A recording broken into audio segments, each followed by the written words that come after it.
Bonjour, bienvenue à l'Atelier Librairie, le livre voyageur animé par Fabienne Roch et moi-même, Bruno Lalonde. Nous sommes à Montréal le 15 novembre 2019. Une semaine assez mouvementée. Hier, on m'a même vu 10 secondes. 10, peut-être est-ce exagéré, en tout cas, quelques secondes, au téléjournal. Et franchement, trouvé mon intervention assez quelconque. Faut dire aussi qu'ayant fait un discours de plusieurs minutes, sans notes, sans papier, devant des caméras de télévision, ça m'avait passablement, une fois que mon discours était terminé, j'avais décompensé. Alors, je ne m'étais pas attendu à ce qu'on m'interviewe encore. Alors, j'ai, à mon sens, enfilé je dirais pas des lieux communs, mais pas loin. Et c'est après, quand le journaliste m'a interviewé sur ce que ça nous faisait à nous, libraires, de voir l'un des nôtres se voir décerner, de voir son nom dans un lieu public. Somme toute, quand même assez important, en plein cœur du centre-ville. Une ville, somme toute, assez importante. Quel effet que ça me faisait? Eh bien, j'ai dit qu'on était tous touchés, on était tous honorés que l'un des nôtres manque plus qu'un des nôtres entre. Je devrais peut-être postuler à l'Académie française. Les libraires sont d'une importance capitale pour une ville. Je ne sais pas si les édiles municipales en sont bien conscients, mais c'est le tissu d'une ville, les librairies, là, c'est ce qui donne une sorte de coloration. Mais c'est pas de ça dont je vais vous parler. J'avais annoncé que je vous parlerais de Willem Flusser. J'avais parlé de Bachelard. J'avais annoncé aussi que ça, je ne l'avais pas nommé. Et sans doute, je vais la faire demain, si j'ai le temps. Parce que demain et dimanche, nous serons là, Fabienne Roch et moi, à l'Exposine, rue Bélanger. Il me semble que c'est Bélanger-Saint-Denis. Où l'Exposine qui regroupe 300 éditeurs indépendants, artistes. Organisé par cet infatigable promoteur du fait culturel, Louis Rastelli, qui a été invité, d'ailleurs, je vous invite à aller l'écouter, la vidéo, qui a été invité en balado-diffusion, dis-je, par Richard Martineau sur Cube, disait sur sa page Facebook, « C'est mon nouvel ami ». Voilà. Et Rastelli constatait que les grands médias, Le Devoir et le Journal de Montréal, la presse, Radio-Canada, ne faisaient pas mention de l'Exposine. Évidemment, c'est une erreur, mais il y a énormément de gens qui y vont. Et là, c'est intéressant parce qu'on y découvre des petits éditeurs, des éditeurs qui, avec des moyens du bord, réussissent à faire de très belles choses. Alors, nous y serons. Fabienne comme auteur et moi à la fois comme éditeur, la compagnie à numéro, et comme libraire. Alors, c'est Sloterdijk qui disait, parlant de Derrida. Derrida avait le désir de transmettre quelque chose. Et ce que disait Sloterdijk, c'est qu'aujourd'hui, on ne peut, en tout cas dans le domaine des sciences humaines, on ne peut plus transmettre quoi que ce soit. Il est évident qu'on peut d'abord, on peut être assez heurté par cette conception-là de l'impossibilité de transmettre quelque chose. Pour ma part, j'ai fait ce constat-là depuis très, très longtemps. Mais il y a une chose cependant que l'on peut transmettre et que ça peut même être communicatif, c'est la passion. La passion, c'est pas un savoir, c'est un état. C'est une manière d'être. Je n'ai pas loin de moi la prétention de vouloir enseigner quoi que ce soit à qui que ce soit. Et il y a une posture, il y a quelque chose d'insolent à mon sens, de, de, de se croire autorisé, non pas à imposer sa parole, mais à se croire dépositaire de quelque chose. Hier soir, avant hier soir, voulant me voir au téléjournal, le redoutant aussi un peu, eh bien, j'ai écouté le bulletin de nouvelles au complet, qui dure 1 heure, hein, à 10 heures, à 10 heures le soir, et à 22 heures. Et il y avait toutes sortes de sujets. Bon, Trump, le sempiternel Trump, qui est un non-sujet, à mon avis, parce que Trump est la preuve concrète qu'il ne se passe rien, la preuve tangible que l'économie américaine va bien. Bon, évidemment, le nombre de tueurs de masse est stationnaire, je pense. Et ça, c'est un peu constitutif de cet état d'esprit hyper compétitif de la société américaine qui fait que, ils sont aux affaires du monde et ce sont les dirigeants du monde. Que ça nous plaise ou pas, n'est-ce pas? Alors, c'est sûr que c'est une espèce de dynamique de société, par certains côtés, impitoyable. Je pense, là, sans trop m'avancer, que jamais il y a eu aussi peu d'exécutions aux États-Unis. N'est-ce pas? Bon, les tueurs de masse, je pense que le nombre est stationnaire, mais me semble-t-il, le nombre de condamnés à mort et exécutés est en chute libre. Il faudrait vérifier, mais je ne serais pas étonné qu'on s'approche d'une petite poignée, là. Et ça, c'est assez... peut-être un lien à faire entre le Joker au pouvoir et la machine elle-même institutionnelle ayant de plus en plus de difficultés à octroyer la mort. Alors donc, ce que je me faisais comme observation, ce qui m'étonnait d'ailleurs, c'est... bon, il y avait le bulletin de nouvelles, il y avait toutes sortes de sujets traités, et il y avait toutes sortes de gens de toutes sortes de milieux qui prenaient la parole sur toutes sortes de sujets ou d'enjeux de société. Et ce qui me frappait, c'était la clarté de langage, la clarté d'expression et l'intelligence des propos tenus. Et des gens qui exercent toutes sortes de métiers, là. Pas que des professionnels, des ambulanciers, des infirmières, on reste dans le domaine médical, là, des commerçants, des gens qui s'exprimaient avec intelligence et qui étaient capables de faire face à une caméra avec brio. Je me disais, parce que ça faisait 10 ans que je n'avais pas écouté un bulletin de nouvelles au complet. Et pour moi, c'est clair, le niveau monte. Les gens réfléchissent. Bon, les gens réfléchissent beaucoup. On peut dire, ouais, les gens sont cons, mais je pense qu'il n'y a que les imbéciles pour juger les autres imbéciles. Parce que chacun d'entre nous a quelque chose à apporter. Et les gens qui sont bons dans leur métier, rien n'est plus passionnant à écouter rien n'est plus passionnant à écouter que quelqu'un qui est passionné par son métier. Ces gens-là ont toujours un angle, ils ont toujours quelque chose à apporter. Ils vivent dans leur passion. Ils vivent par leur passion. Et encore là, ce qu'ils ont à apporter, c'est le feu de la passion. Alors, oui, Derrida, il n'y a plus rien à transmettre, peut-être, en tout cas, sauf dans des domaines techniques, on va dire. Mais dans des domaines de sciences humaines, je pense qu'on ne peut qu'apporter la passion. C'est mon point de vue. Peut-être que j'ai tort. De toute façon, c'est pas si grave que ça. Même moi, je me défie de... Même mes propres opinions me laissent indifférent.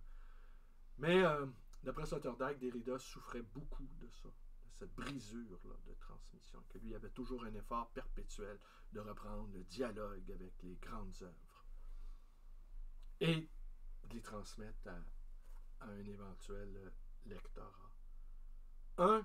C'est là on arrive au cœur de la vidéo, qui était un extraordinaire pédagogue et qui peut-être encore en son temps pouvait... même pas, je pense que lui aussi c'est un maître de passion. pour moi, c'est mon maître de lecture. C'est mon maître fondateur de lecture. C'est Gaston Bachelard. Gaston Bachelard. Et ce livre-là, Gaston Bachelard, L'inattendu, Les chemins d'une volonté, je vous montre à l'écran, paru chez l'Harmattan et écrit par Jean-Michel Wavelet ou Wavelet, alors W-A-V-E-L-E-T, Wavelet ou Wavelet. Alors Jean-Michel Wavelet. Alors ce qu'on y lit en 4e de couverture, c'est que il est né, il a été, bon, je n'ai pas allé vérifier l'acronyme, à Nancy. Bon, c'est une école, je pense que c'est une école d'ingénieurs. Né à Soissons, il a exercé à Amiens et à Laon en qualité d'instituteur puis d'inspecteur. Je me suis trompé. Titulaire d'un DEA de philosophie, il a publié notamment chez l'Harmattan Une école pour chacun et Libérons l'avenir de l'école en explorant des parcours de formation et leur dimension créatrice. Alors, je vais vous lire un petit passage. À mon avis, on aurait intérêt à méditer. C'est très important que les lecteurs se maintiennent dans leur état. Si, moi je ne crois pas qu'on juge, si, ouais, ça veut dire une chose et son contraire, c'est très important qu'il y ait des gens qui se retirent un peu de... c'est important d'avoir une vie organisée autour de la lecture. C'est important que les grandes lectrices, les grands lecteurs, les gens pour qui la lecture est fondamentale dans leur existence, ne cèdent de rien sur leur désir. Et c'est important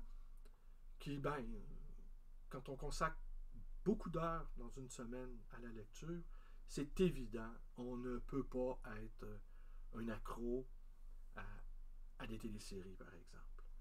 Ou il faut savoir fermer son ordinateur. Il faut savoir se débrancher. Ça m'apparaît capital. Alors, si vous vous êtes engagé ou vous êtes déjà bien engagé dans cette vie de lecture, je vais vous lire ici ce qu'en dit l'auteur.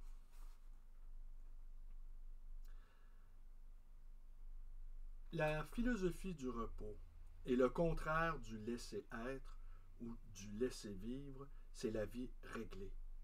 On règle sa vie en accord avec soi et avec la nature. Ici, c'est Bachelard. Faut-il, par exemple, rappeler l'intérêt qu'une vie sage et pensive trouve à se régler sur le jour, sur la marche régulière des heures? Bachelard, comme il le précisait dans une émission radio de 1949, se levait chaque jour très tôt, travaillait toute la matinée, se promenait l'après-midi et se couchait chaque soir à 20h30, comme le font de nombreux paysans très matinaux qui vivent en accord avec les saisons. À l'époque de sa thèse et de ses premiers écrits, il segmentait même sa nuit en 2 cycles de sommeil séparés par quelques heures de travail. On imagine le moine là, se réveillant la nuit. Il estimait que nous avons, on ouvre les parenthèses, un intérêt, on ouvre les guillemets, pardon, un intérêt physique à nous adapter très rigoureusement aux rythmes végétaux, ce qui est de plus en plus évident depuis qu'on connaît la spécificité des vitamines. L'heure de la fraise, l'heure de la pêche et du raisin sont des occasions de renouveau physique d'accord avec le printemps et l'automne. Le calendrier des fruits est le calendrier de la rythmanalyse. Les recherches thérapeutiques les plus récentes insistent d'ailleurs sur les rapports entre les rythmes de vie, les dosages et les prises de médicaments. Mais la vie réglée n'est pas la répétition, c'est le recommencement. Une tête bien faite doit toujours être refaite. L'esprit scientifique ne se forme qu'en se reformant. La relecture littéraire déconstruit la première lecture trop narrative pour mieux en construire une autre qui éclaire le style. La seconde pensée rompt avec la première pour mieux la réorganiser. Et si Bachelard se lève chaque jour très tôt, c'est pour reprendre sa propre pensée et la reconstruire. Il ne la répète pas, il la remanie, la recrée et l'étend. Il est d'une espèce mutante qui rajeunit intellectuellement. Quelle formule extraordinaire. Il est d'une espèce mutante qui rajeunit intellectuellement. L'œuvre est une vie toujours recommencée de même que l'amour est une reconquête quotidienne. La maîtrise de soi repose sur les mêmes principes. Elle n'est pas naturelle. Elle résulte du déploiement d'une énergie, d'un effort sur soi pour contenir les tendances destructrices. Elle est la mobilisation d'une force intérieure trop longtemps inhibée. Citation de Bachelard. Quel est le véritable calme humain? C'est le calme conquis sur soi-même. Ce n'est pas le calme naturel. C'est le calme conquis contre une violence, contre la colère. La pratique du chant et de la marche régulière contribue à recouvrer la tempérance face aux troubles de l'âme. La diminution des peurs et des inquiétudes qui créent de grandes souffrances est inversement proportionnelle à la croissance de la connaissance. Intéressant ça ici. Connaître, c'est se reposer des craintes. Les phénomènes naturels sont désarmés parce qu'ils sont expliqués, nous dit Bachelard. Mais la rythme-analyse ne soulage pas seulement les souffrances psychiques, elle traite des souffrances physiques. En méditant, Bachelard a pu réduire ses maux de dents par la vibration. Bachelard toujours. Avec un peu d'exercice, on peut par exemple faire vibrer un mal de dents. Il suffit par une attention calme de ramener à ses proportions précises, d'éviter l'agacement général, l'agitation générale, qui viendrait emplir les intervalles de la douleur précise. Les pulsations de la douleur locale prennent alors leur rythme régulier. Il utilise des techniques respiratoires, libérées des contraintes organiques, et prend appui sur une confiance en l'avenir en s'accordant avec les sanctions du temps. C'est la régularité du souffle qu'une philosophie du repos doit se réaliser avant toute tâche. Bachelard toujours. C'est la régularité du souffle qu'une philosophie du repos doit s'efforcer de réaliser avant toute autre tâche. La régulation du mal est relativisation de la douleur qui tend à se diffuser. Elle limite sa portée en la circonscrivant à sa dimension locale. Le soulagement s'obtient sans antidouleur par la seule mise en œuvre des rythmes psychiques. C'est ce qu'on appelle la rythme-analyse.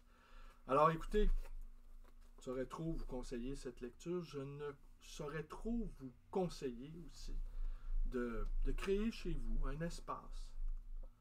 Un espace consacré à la lecture, avec des livres autour de vous, naturellement, et de déployer des stratégies qui permettent d'entrer en contact avec soi et par la lecture, par la méditation, par la réflexion, la mise en retrait finalement, un peu, des affaires du monde pour être au monde autrement. Une femme, un homme qui lit, transforme l'univers. C'est pas une activité passive. Là. La lecture active, la lecture imaginée, la lecture non pas récréative, mais qui nous recrée, font que l'univers respire différemment. Font que la société, même si ça ne paraît pas, ce n'est pas visible, ce n'est pas notre activité de lecteur, apporte une vibration nouvelle au monde. Incarnons cette vibration, incarnons cette... N'allons pas croire que d'être assis confortablement dans son fauteuil. C'est de la passivité.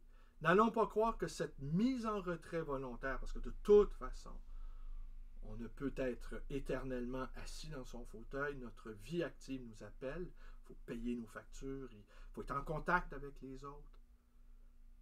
Mais peut-être faut-il faire le deuil de certaines activités culturelles qui ne nous apportent pas grand-chose pour finir. Regardez dans votre manière de lire, regardez dans votre manière d'entrer en poésie, d'entrer en lecture, quelles sont les choses qui entravent cet élan-là. Et essayez de les réduire au maximum en ne perdant pas de vue que vos lectures participent à l'ordre de l'univers.